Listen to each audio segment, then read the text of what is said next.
An ageing political rights activist is bludgeoned to death in her home opposite the British Museum. Her husband is the only obvious suspect. Never Apologise, Never Explain is the second Inspector Carlyle novel.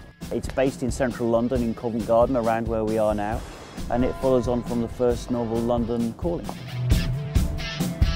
Inspector Carlyle would rather the husband were guilty, but the evidence he provides leads the inspector back to the 1970s, a brutal dictatorship and mass murder. What starts out as apparently a very routine domestic murder takes on some darker political overtones that the inspector has to address as he tries to get to the truth of what happened. Carlyle discovers that the lady who's been murdered has been involved in a long-running campaign to seek justice for her brother, who was murdered in Chile in the 1970s. One of the great things about setting your detective series in London is that it is one of the great cities of the world, and backstories from all around the world can find a resolution in this city.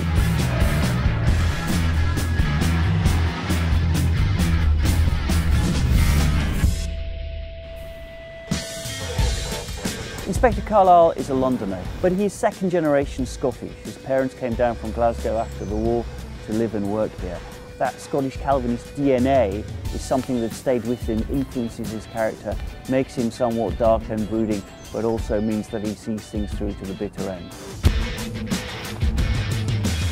The third novel, which is called Buckingham Palace Blues, should be out later in 2012, and thereafter there should be a regular stream of further novels.